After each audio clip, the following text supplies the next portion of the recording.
Super Celebrity Hotline. Jane Fonda. Jane Fonda is here on the Super Celebrity Hotline. She's got a new book out. Primetime. Now, Jane. It says here, Primetime, love, health, sex, fitness, friendship, spirit, making the most of all of your life. And I got stuck on the chapters about sex. I know, guys always do. Isn't it interesting? It's the damnedest thing, isn't it? Well, you know what happened was I was flipping through the book and I landed and there's illustrations in here, Jane.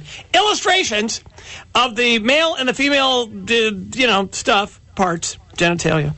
And there's and how to properly use them. And I thought, now this is really kind of interesting because you're writing a book about, being in your 70s and about sex and love and all those things and I realized, oh my God, do I not know how to do this until I'm 70?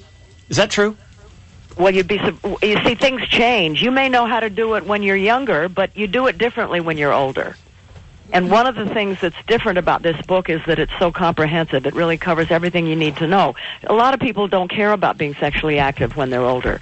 But if they do, they got to know how it all works. The plumbing isn't the same, That's true. Yeah. So I wanted to give very specific what kind of lubricant, what kind of, not that anyone has to do it. But if you want to know, this is how to find out. Most books don't even pretend like... Most books pretend like we stop when we're older. Mm-hmm. Most young people pretend that, too, by the way. I just want to point that out. No, and we have to make them understand that age is not at all what they think it is. What is it? You're not born, then you peak at midlife and decline into decrepitude.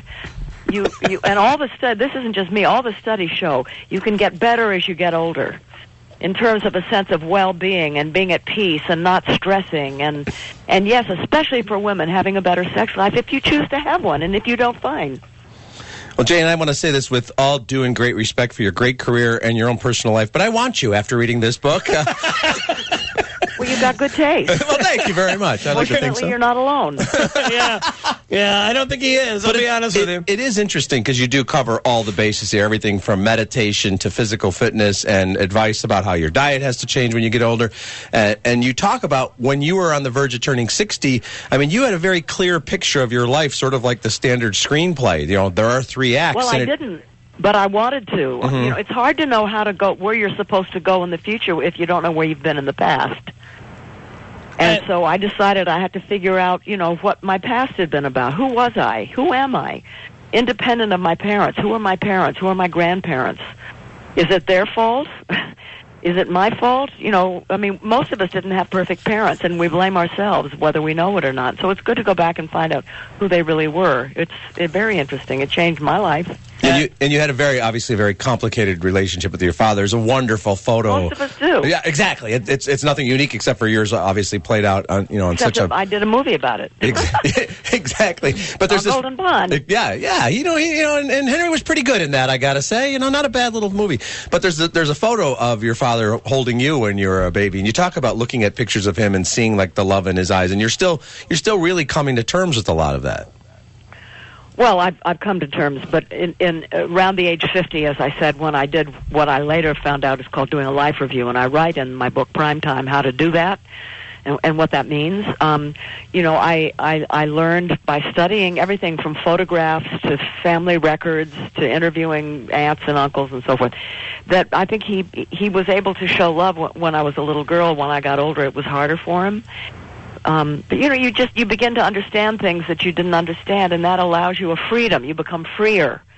I'm freed of past demons, and I can go forward, as a whole person, which is what we should all strive for, I think. And when you're just a little bit about making the movie there, because I've seen, one of the interstitial things they run on Turner Classic Movies is this piece about you and your dad and on Golden Pond, and I'm always fascinated by it because you do have this opportunity to kind of work out a lot of that stuff at the end with your dad, who is.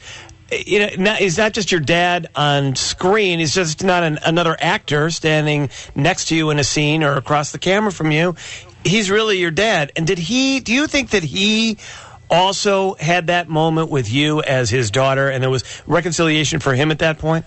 I don't know. He would never say so. I couldn't get him to talk about it, but I think the most beautiful thing any of us can hope for and work for, because it doesn't necessarily happen, you have to be intentional about it, is to create closure with our parents. You know, and we were able, at least I was with him, able to create closure, and that's a very beautiful thing. I was able to tell him, I love him, and I know he did his best, and I hope he can forgive me for my mistakes, and we all do our best. Forgiveness is such a beautiful thing. Yeah. And it's hard to heal and go forward until you've forgiven. And you can't really forgive until you understand. And you have to try to understand. You talk, one of the things you talk about is, I do feel it's true, sometimes it's hard for us to think of our parents outside of being our parents, and you suggest that, if your parents, if you're lucky enough that your parents are still around, to interview them, but to interview them separately, because if you talk to them together, they're going to give safer answers to the questions you might have for them. Yeah, the same old script will come out.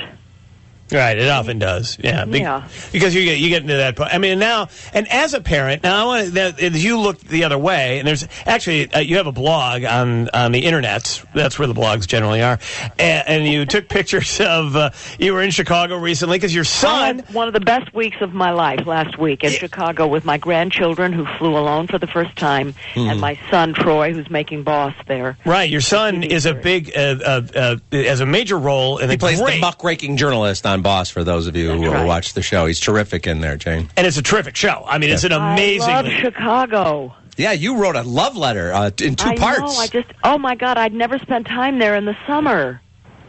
Well, it's the only time to spend time here. I'm going to tell you that right now, Jane. Let's be honest. I've been there in the winter. I made a movie there, The Doll Maker, in the wintertime, but there's just, I don't know, you get the feeling that the city mothers and fathers really care. I mean, they spend a lot of money on landscaping and parks and fountains and sculpture and fireworks and there's fireworks. And, No. So the question is, what in terms of raising your own children and now grandchildren, what have you learned from your experience that you went through with your dad?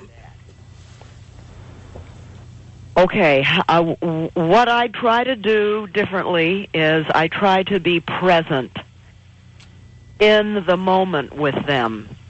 I try not to talk at them, but I try to listen and observe and comment when asked and just be present. That's interesting. It's interesting because as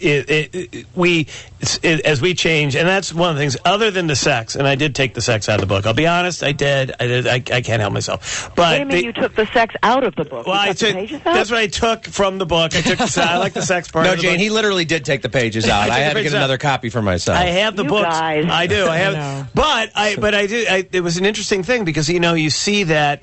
And everybody goes through it when you are a parent of a small child. When you're a child and you are the child of someone who is a parent, and then you change roles. You become the parent, then you become the parent of an adult, and all that. And it's that ever evolving thing. And all of a sudden, your parents get a lot smarter, even though they may not have been able to communicate it the same way. Right, and also your children become your parents. Yes. I cannot tell you how many times in the past 3 years my son has said, Mom, can we have lunch? And then he'll take me to lunch, and he'll have a talk with me about my behavior. Well, let's face it. I'm not kidding. Well, you are Jane Fonda. I mean, that is how that goes. All right, the book is Jane Fonda, Primetime, Love, Health, Sex, Fitness, Friendship, Spirit, and Making the Most of All of Your Life. And it is, I'm telling you right now, it's like 50 Shades of Grey for me. It's my goodness. It's kind of like that. I took a lot of, I'm very hopeful, and Jane's a big believer in the G-spot. It's right here in the book. Yeah. It's right here in the book. I draw directions how to get there. Yes. I appreciate that. And thank God someone has finally explained it. All right. Thank you, Jane. Appreciate it. Good to talk to you. Bye. Thanks, There goes Jane Fonda. Now, 45 Seconds in Heaven with Christina.